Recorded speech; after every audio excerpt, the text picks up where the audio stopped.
Jonah, he lived in a whale.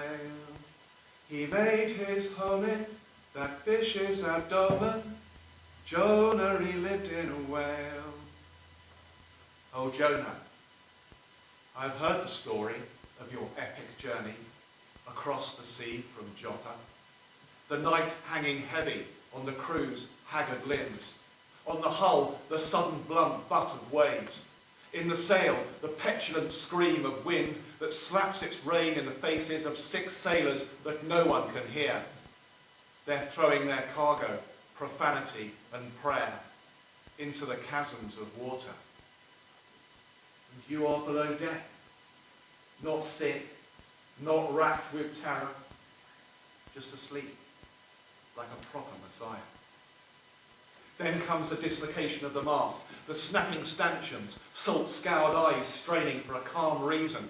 But a fever of disrepair has those 6 sailors fumbling for the drawstrings of blame.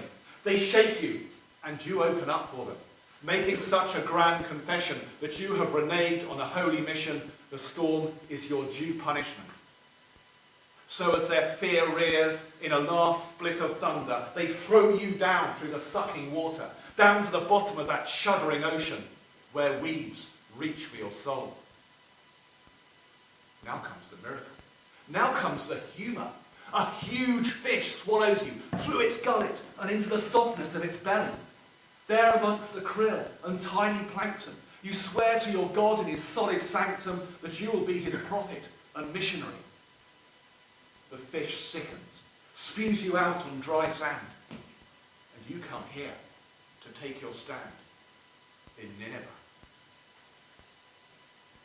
But it ain't necessarily so. It ain't necessarily so. The things that we're liable to read in the Bible, it ain't necessarily so. I was a harbour girl in Joppa. I sat on the quay, sewing old stories, mending failed nets. Yes, I do know my right hand from my left. And I was one of those who rowed out to help your boat in that storm. We found you curled in the hold below deck. The 6 brave sailors had been washed from the wreck, while you had succumbed to a stunned disinterest, wrapped in your vomit and a comfort of loneliness. As the grey dawn seemed to ease back the storm, we towed that vessel ashore, left it beached like a dead cetacean, and you stepped out, an embarrassment to us all in Joppa.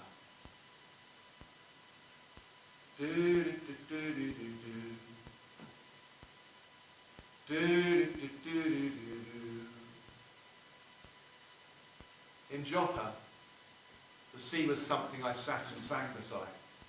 But after that storm, I came here to Nineveh to become an astronomer, to find some science behind my wonder. Then you turned up, claiming to be a prophet, an heroic preacher of divine justice, planting a tale tall enough to remain in the imagination of generations, to shade your fear of your cowardice. We will all make up stories, but we cannot construct truth. The truth is intangible, often unknowable, but real, immutable, and eternal. It is something of God. Without it, we remain in the tempest, meaningless, bereft, not even knowing our right hand from our left. But if we can believe in truth and have the courage to even just glimpse it, then the truth can set us free to become that which we should be. Thank you.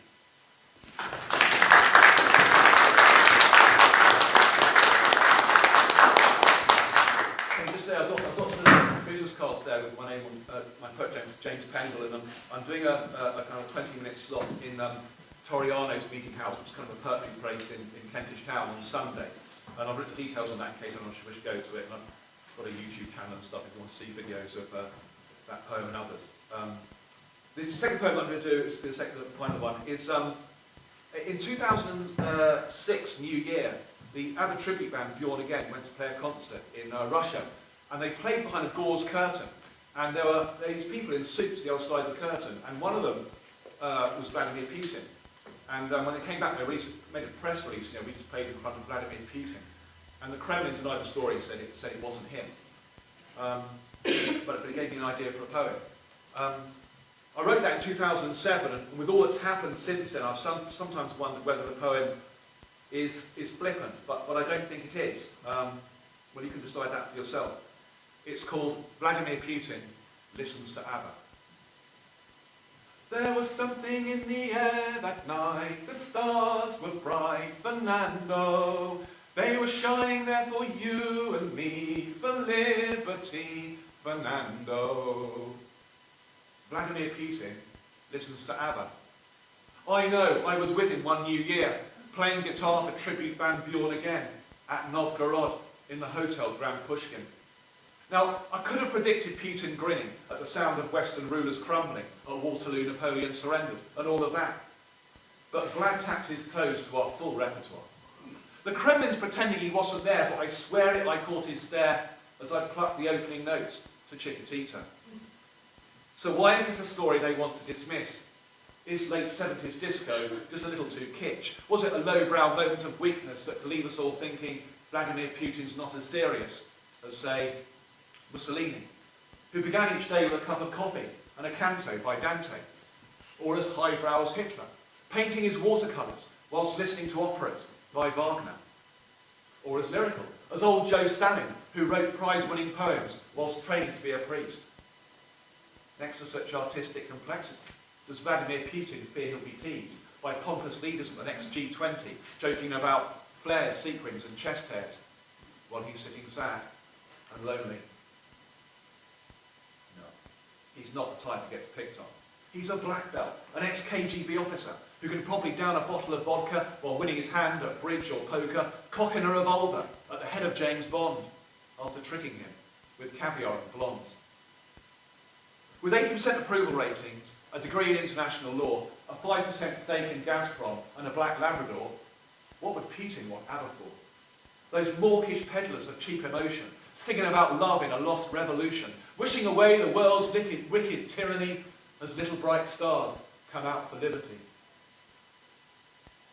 I don't know why Vladimir Putin doesn't want us to think that he listens to ABBA, but I know that 3 days before he played in Russia, a journalist and a human rights lawyer, leading a conference about rape in Chechnya, was shot in the middle of Moscow in broad daylight.